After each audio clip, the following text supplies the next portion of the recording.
Notre édition spéciale de Smart Impact continue avec Alain Di Crescenzo. Bonjour. Bonjour. Heureux de vous retrouver. Vous êtes Heureux le président aussi. de CCI France, le réseau des chambres de commerce et de l'industrie, partenaire de cette grande assemblée des entrepreneurs. Et à cette occasion, d'ailleurs, vous lancez une consultation des PME sur l'intelligence artificielle.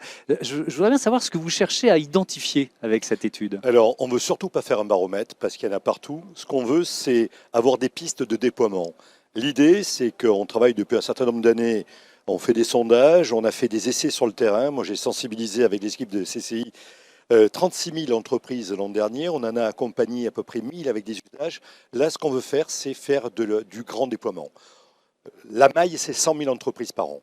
Et pour bien déployer, il faut bien segmenter son marché, bien comprendre le besoin des entreprises. C'est ce qu'on fait là, ensemble, avec l'équipe MEC.org, mais aussi BPI, aussi la CPME, avec qui nous travaillons, de façon à ce qu'on ait les clés d'un déploiement rapide. Après, il faudra se fédérer pour faire en sorte que sur les 5 prochaines années, on ait déployé l'IA auprès de toutes les entreprises. C'est l'objectif. Pour ça, on a besoin de données fiables. C'est cette étude. Oui. Avec des attentes ou peut-être des freins ou des craintes d'ailleurs que vous cherchez à identifier? Alors, les freins, il faut les comprendre pour les craquer. Je crois qu'il faut craquer les attentes, mais surtout, il faut regarder qu'est-ce qui fait qu'on ne va pas assez vite.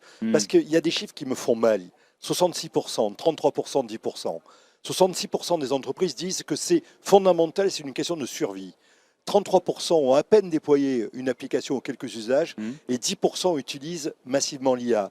Il faudrait passer de 10 à plus de 50%. Donc c'est ça l'enjeu. Et il faut qu'on arrive à comprendre pourquoi est-ce qu'on ne va pas plus vite. Alors vous réalisez tous les mois une étude, une enquête sur le moral des entrepreneurs. D'ailleurs, vous étiez venu dans l'émission, enfin j'étais venu vous voir à CCI France. Donc on avait regardé ce qui se passait en mai. Le moral en juin, ça continue de baisser, ça se stabilise, on en est où? Alors, il n'y a que des bonnes nouvelles aujourd'hui, alors il monte un peu. Bon. Alors, on était à 55, c'est l'indice de morale des entrepreneurs, d'optimisme était à 55, il est monté à 62, vous voyez, ça fait plus 7 points, c'est bien. Mal. Il y a beaucoup d'hommes politiques qui aimeraient prendre 7 points en un mois. Ah oui, ça serait pas mal, oui. Alors maintenant, si on se donne un peu, on essaie de relativiser ce que je viens de dire ça. En relatif, l'indice, on l'a créé en 2015, c'était bas 100, la moyenne longue période est à 120, au plus haut 142, au plus bas 49 quand on a tout fermé en période Covid. Bon. Donc on est vraiment sur une convalescence qui a du mal à se rétablir dans tous les cas, c'est ça. Voilà, on est dans une situation où on n'a pas trop envie d'investir, on n'embauche pas, l'économie elle n'est pas en croissance et nos entreprises nous disent bon là ça va pas trop. Et je crois que le chiffre le plus important, qui a un peu évolué mais pas tant que ça, c'est la confiance des entrepreneurs dans l'économie française. Et là, il n'y a que 12% des entrepreneurs qui ont confiance dans l'économie française. Le minimum était à 9 le mois dernier. Donc ça, si vous voulez, ça ne va pas du tout. Pas de confiance, pas d'action, pas d'investissement. Et il n'y a pas de retour à une économie de développement. Vous le liez très clairement, Alain Di Crescenzo, au manque de visibilité politique, à cette espèce de chaos politique qu'on vit depuis plus de 2 ans maintenant? On le vit aux crises successives que l'on vit. Bon, là, il y a une instabilité politique, mais l'instabilité économique est terrible. Je veux dire, quand vous voyez ce qui nous est arrivé sur le prix des carburants... Donc ça, c'est plutôt la crise géopolitique, ça. La crise géopolitique nous touche sensiblement.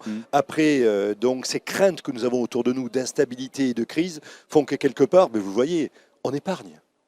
On épargne, ça c'est le citoyen qui épargne, et l'entreprise n'investit pas. Et ça, si vous voulez, il faut absolument le craquer parce qu'on est en régression sur le premier trimestre. Et c'est ça qui est grave. Ça veut dire qu'on fait de la décroissance. Et d'ailleurs, on peut le mettre en lien avec le premier thème dont on a parlé, c'est-à-dire ce besoin de maillage et donc d'investissement sur l'intelligence artificielle. Voilà. Si on est dans une phase où les chefs d'entreprise se disent bah non, il y a trop d'incertitudes, j'investis pas, on ne va pas avancer sur l'IA non plus. Oui, mais alors il y a quelque chose sur lequel il faut bien s'entendre tous les deux et plus généralement. Moi, je ne crois plus à la grande lisibilité, visibilité à long terme. Oui, parce qu'on est dans un monde de crise. On est dans un monde de crise. Alors, c'est peut-être jamais le bon moment, mais ce qui est sûr, c'est que dans l'IA, si on n'y va pas, on n'ira jamais. Et si on n'y va jamais, on est mort. Voilà. Donc la question, c'est la survie. Et donc ça passera par un investissement sans doute mesuré, mais dans des périodes d'incertitude. On doit travailler dans l'incertitude. On doit faire l'incertitude nôtre et essayer de surfer sur ces vagues d'incertitude et essayer de gagner. Et quel dispositif vous mettez en place à CCI France justement pour accompagner les entrepreneurs à peut-être leur instiller cette confiance malgré les crises qui s'enchaînent, qui deviennent la norme? Alors moi j'ai une recette, mais j'essaie d'inspirer les candidats à la présidence de la République. Voilà, je ne suis pas candidat. Oui. Donc la recette, c'est quelques verbes. Le premier verbe, c'est écouter. Nos entreprises et nos concitoyens souffrent du fait qu'on ne les écoute pas. Ça veut dire quoi les écouter? C'est prendre les idées du terrain. Ne faisons pas d'incantation, écoutons. C'est ça mec.org. Écoutons les besoins. Deuxièmement, courage et priorisation. Ça veut dire que face aux besoins, on ne peut pas tout faire, on priorise. L'IA fait partie des priorités, la décarbonation en fait partie, l'animation sectorielle en fait partie. Le troisième verbe, c'est simplifier. Simplifiez-nous la vie. Le quatrième verbe, c'est former. Orienter, former. Pourquoi? Parce que vous voyez qu'on a des big bangs technologiques. Si on ne se forme pas, on est obsolète. Et le dernier verbe, c'est ce que je fais là, c'est communiquer de façon positive. Oui, il y a des crises, mais oui, il faut y aller, oui, il faut déployer, et oui, il faut avancer. Et donc communiquer, c'est l'objectif de cette journée, de cette grande assemblée des entrepreneurs. Vous en êtes partenaire. Qu'est-ce qu'elle représente cette journée pour vous? C'est le fait justement de donner la pêche, quoi. Vous savez, la différence qu'il y a entre une équipe qui gagne et une équipe qui perd, c'est quoi? In fine, il peut y avoir un peu de technique, un peu de technologie, mais c'est ce qu'on a envie de faire, ce qu'on appelle chez moi la niaque. Il faut redonner envie, il faut réenchanter le business, réenchanter l'entrepreneuriat, et c'est là-dessus que je compte sur des journées comme ça. Ouais, on est dans un bon endroit pour parler de ça, le Parc des Princes, le rôle de la confiance aussi, parce qu'entre un groupe qui vit avec la peur et un autre qui vit avec la confiance, on a vu la différence. Je voudrais qu'on parle des Outre-mer, parce qu'il y a des assises économiques des Outre-mer que vous organisez le mois prochain, au mois de juillet. C'est vrai qu'on parle souvent et presque exclusivement de l'Hexagone. Pourquoi c'est important de parler des atouts des entreprises Outre-mer? Parce que moi, premièrement, je suis amoureux des Outre-mer, mais ça date depuis ma jeune enfance. Mais je suis tombé amoureux parce que ça représente des opportunités pour la France. Je vais vous parler d'international. Quel est le premier frein à l'international? Les gens disent c'est les moyens, je ne sais pas faire, etc. C'est pas vrai, c'est la culture. Et vous voyez, nos Outre-mer ont une qualité extraordinaire. Ce sont des bases avancées sur l'international. Ils parlent tous les langues de proximité, ils connaissent les normes de proximité. Et je trouve terrible qu'on ne se serve pas de ces Outre-mer comme des bases avancées pour l'international. Deuxièmement, le tourisme, qui est une grande force française, ça se passe aussi là-bas. Et puis, vous avez de l'eau, vous avez de l'air, vous avez du vent. Et donc, c'est tout le renouvelable qu'on peut développer là-bas. Donc, faisons de ces Outre-mer des territoires de développement, d'expérimentation, d'espérance pour la France. C'est l'enjeu des Assises des Outre-mer qui se tiendront du 16 au 18 juillet, dans pas longtemps, et à Saint-Martin, sous forte chaleur aussi. Oui, c'est un petit sas de préparation. Voilà, je me prépare là. Avec là aussi, il y a les actions que vous menez, que le réseau des chambres de commerce et d'industrie mène, et il y a les messages que vous voulez faire passer, notamment aux politiques.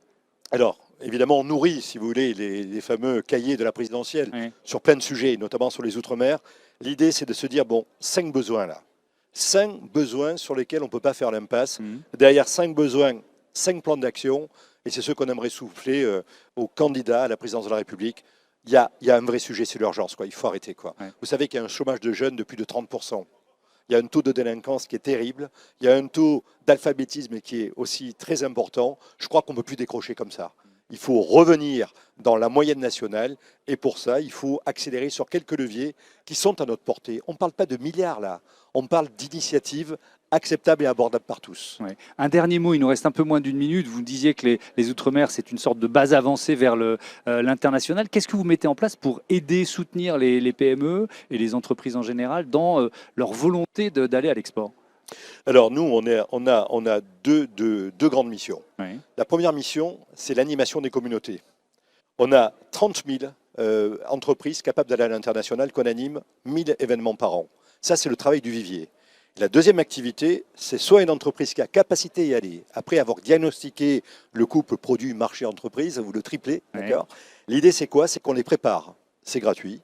On les prépare, on regarde si elles peuvent y aller, on regarde si les produits sont là, si la culture est là, s'ils sont adaptés, les produits, et si les gens sont adaptés. Si c'est le cas, à ce moment-là, on fait une projection et on va les projeter sur une destination. Et après, c'est mes amis de Business France et des chambres de commerce françaises à l'étranger qui s'en occupent à l'étranger. Tout ça, l'an dernier, c'était à peu près 8000 entreprises qu'on a préparées et projetées et qu'on a menées à l'international et un vivier de 30 000 entreprises. Voilà ce qu'on fait. Merci beaucoup, Alain Di Merci à vous. Bonne grande assemblée des entrepreneurs, bonne fournaise et à bientôt sur Bismart for Change. On continue avec un autre partenaire derrière de cette journée.